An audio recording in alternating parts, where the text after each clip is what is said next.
हंसना मुश्किल का काम है सर, बहुत मुश्किल का काम। कुछ सरफिरों का तो यहाँ फूटा नसीब है, चेहरे पर मुस्कान नहीं तो समझ लेना गरीब है। हंसने हंसाने पर कैसी बंदिशें, अरे हंसता तो वो है जो प्रभु के करीब है।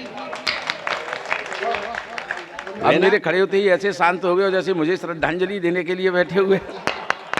हाँ, थोड़ा सा हंसते हंसाते रहिएगा। हंसते रहोगे तो काम आपका भी ठीक लग जाएगा।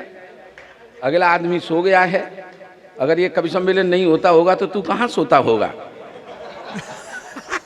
अब जा रहा है, एक और साथ ले जा रहा है, भारी गलत शौक पाल रखा है।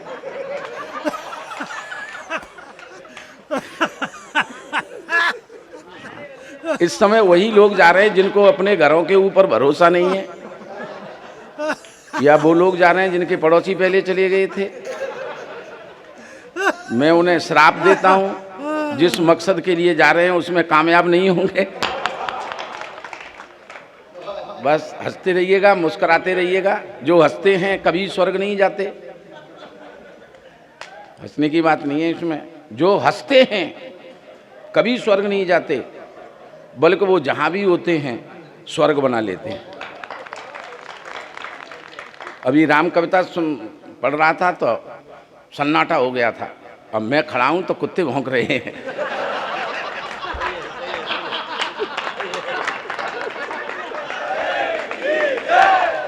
ये है मेरी मार्केट वैल्यू। वो फोटो खींच रहा है, देखो खींच रहा। रामलीला पे रावण दहन के काम आएगा।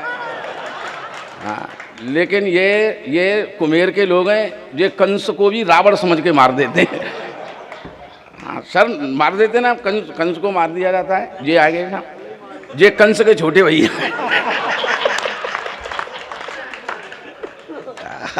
हाँ, शनिचर को माला पहनाने के लिए कंस का ही भाई आएगा। चल भाई साहब, बस इसी तरह हंसते रहिएगा, खिलखिलाते रहिएगा। जो हंसते हैं कभी स्वर्ग नहीं जाते। हंसना बहुत मुश्किल का काम है। राम ने सत्य बताया कि परिवारों को अगर हम जोड़ना चाहते हैं, और आज हंसी और खुशी दोस्तों हमारी इसीलिए गायब हो गई क्योंकि हमने परिवारों को तोड़ दिया है। संबंधों के आंगन में मितवा, अब दिल से दिल की दूरी है, और इस पेट की खातिर पग पग लड़ना हम सबकी मजबूरी है। संबंधों के आंगन में मितवा, अब दिल से दिल की दूरी है, और इस पेट की खातिर पग पग लड़ना हम सबकी मजबूरी है। रोना धोना छोड़ साथिया, मुस्कानों के गांव चले। जीना है तो सच कहता हूं, हंसना बहुत जरूरी। राम रावण को इसलिए मारते हैं कि देश के लोग हंसते मुस्कुराते रहें। कृष्ण कंस को इसलिए मारते हैं कि देश के लोग हंसते और मुस्कुराते रहें। मैं राम का प्रतिनिधि हूं, मैं कृष्ण का प्रतिनिधि हूं, क्योंकि मैं तुमको हंसाना चाहता हूं। हंसना मुश्किल का काम है सर, बहुत मुश्किल का काम। कुछ सरफिरों का तो यहाँ फूटा नसीब है, चेहरे पर मुस्कान नहीं तो समझ लेना गरीब है। हंसने हंसाने पर कैसी बंदिशें, अरे हंसता तो वो है जो प्रभु के करीब है। बिना परमपिता परमात्मा की असीम अनुकंपा के एक क्षण भी, बाबूजी जो पीला कुर्ता पहने बैठे हो, एक क्षण भी बिना प्रभु की कृपा के मुस्कुराहट का आपको नहीं मिल सकता। मैं शाम, मुझे पता है भाई, तुम जब स्कूल जाते होगे तो पैदल जाते होगे, जाते थे ना, बस्ता पीठ पे लटकाए के। मैं पैदल नहीं जाता था, सत्य बता रहा हूं सर। आज तो बच्चों को स्कूटर, मोटरसाइकिल, कार, बस से स्कूल भेजा जाता है। मैं उस जमाने में भी पैदल नहीं जाता था जिस जमाने में तुम भी पैदल जाते होगे। मैं 5-6 साल का था तब तक अपने दादाजी के कंधे पे बैठ के जाता था, और फिर बाबूजी मैं जाता नहीं था, मुझे गुरुजी 3-4 हट्टे कट्टे लड़के भेजते थे मुझे उठवाने के लिए कि फलाने का लड़का स्कूल नहीं आया, लाओ उसको सम्मान के साथ उठा के लाओ। सर, मेरा पैर धरती पर नहीं रखा जाता था। 4 लड़के मुझे पकड़ते थे, 2 पैर पकड़ते थे, 2 हाथ पकड़ते थे, और डंगा डोली करके ले जाते थे। हाथी घोड़ा पाल की, जय कन्हैया लाल, करते हुए मुझे गुरुजी के चरणों में सत्सम्मान पटका जाता था कि ये तुम्हारा स्टूडेंट पड़ा हुआ है। तो बाबूजी सही बता रहा हूं मैं आपको, ये मेरे साथ होती थी दुर्गति, तुम्हारे साथ नहीं होती होगी क्योंकि तुम थैला डाल के पैदल पढ़ने जाते होगे। हाँ सर, ये मेरी हुई सर, बता रहा हूं मैं पिछले दिनों। अब थोड़ा सा संजीवगी से जुड़ना और देश की शिक्षा व्यवस्था के आईना दिखाना चाहता हूं। पिछले दिनों एक ऐसा ही दृश्य देख रहा था, सुबह कवि सम्मेलन से लौटते हुए डंगा डोली करके एक को लटका के लेके जा रहे थे, तो मुझे पुराने दिन याद आ गए कि इस स्कूल की शिक्षा जरूर ऊंचे स्तर की होगी, यहाँ के विद्यार्थी जरूर मेधावी होंगे, क्योंकि गुरुजी आज भी इस जमाने में भी पुराने नियमों को अपनाते हैं। जो लड़के स्कूल नहीं आते उन्हें घर से उठवाते हैं। मुझे ऐसा दृश्य दिखाई दिया। मुझे प्रिंसिपल साहब को धन्यवाद देना चाहिए। बाबूजी मैं धन्यवाद देने गया, मैंने की बहुत बहुत धन्यवाद। आज भी शिक्षा में पुराने नियमों को अपनाते हो और बच्चों को उसी तरह बुलाते हो जैसे मुझे बुलाया जाता था। तो प्रिंसिपल साहब बोले कहाँ है बच्चा और किसको बुलाया है? मैंने कि देखो उसको डंगा डोली करके लेके आ रहे हैं। तो वो बोले वो लड़का है ही नहीं। तो मैंने कि वो कौन है? कि वो मास्टर है।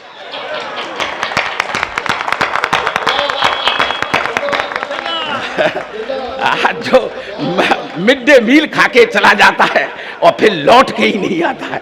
15 दिन से स्कूल नहीं आया था, इसको उठवा के लाया गया है। एक बार जोरदार तालियां बजा दीजिएगा। बड़ी हमारे देश की हमारे देश की शिक्षा व्यवस्था बड़ी विचित्रताओं की स्थिति में आ गई है सर, मैं सत्य बता रहा हूँ।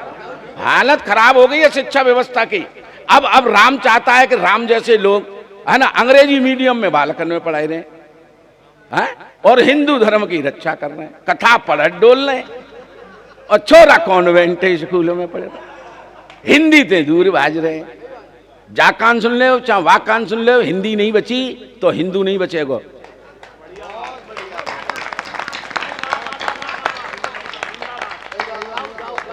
हिंदी नहीं बची तो हिंदू नहीं बचेगा और हिंदू नहीं बचो तो हिंदुस्तान भी नहीं बचा। बंटवारे भाषा के आधार पर होते हैं साहब, धर्म के आधार पर मैं बंटवारा मान ही नहीं सकता। हिंदुस्तान और पाकिस्तान का जो बंटवारा हुआ था वो धर्म के आधार पर नहीं हुआ। अगर धर्म के आधार पर होता तो पाकिस्तान में से फिर बांग्लादेश अलग नहीं होता।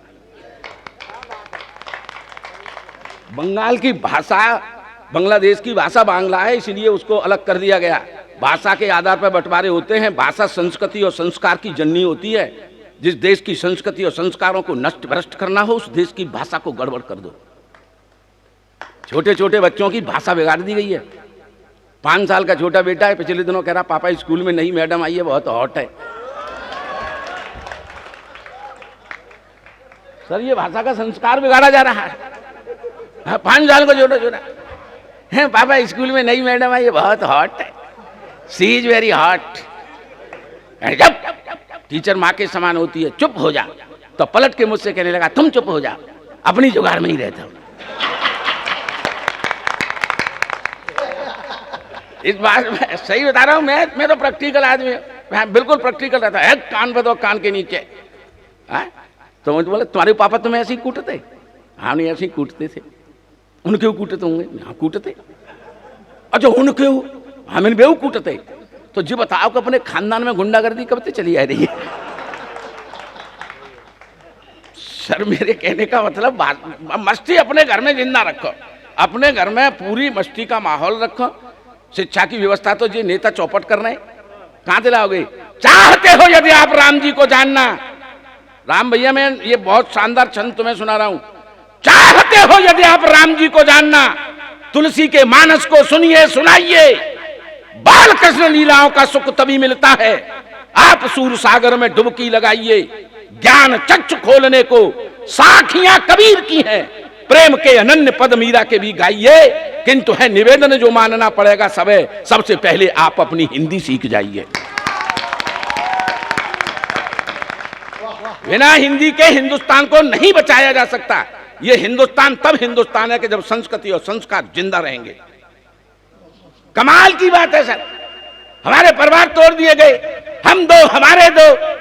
हमारे टूंडला में 2 डॉक्टर हैं, आमने सामने क्लिनिक है। एक क्लिनिक अब्दुल को है, जालम उनको नरसिंह पाल सिंह को है। नरसिंह पाल सिंह ने लिखी है हम दो हमारे दो, और अब्दुल ने लिखी है हम दो हमारे होने दो।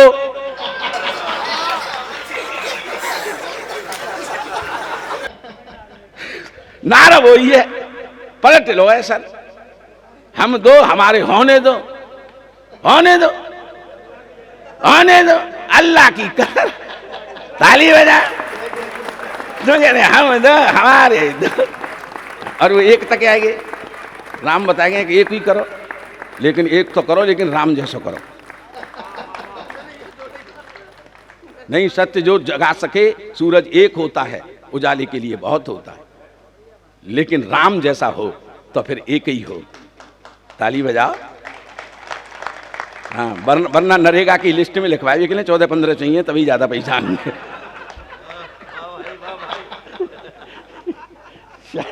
देखो सर, अब देखो बड़ी बड़ी घटनाएं हो जाती हैं। पिछले दिनों एबीएस, तुम्हारे यहाँ बीओ कहते हैं वासु, हमारे यहाँ एबीएस कहते हैं उत्तर प्रदेश में। बीओ आएगा स्कूल में, छोरा बैठो घुटन ना पहने, घुटन ना जानते हो जो घोंटू तक पैरो जाते हो, नारो मान के घुटन ना पहने बैठो। बीओ को दिमाग खराब, सरकार दो ड्रेसें बंटवाती है और लड़का घुटन ना पहने बैठो है, खड़ा हो जा। सरकार दो ड्रेसें बंटवाती है, तू अंडरवियर पहन के बैठा है, तेरे साथ कुछ गलत हुआ है, तेरा नाम कटवाऊंगा। लड़का बोला मेरा नाम नहीं कटवा सकते। क्यों नहीं कटवा सकता? कि मैं स्कूल में पढ़ता ही नहीं है।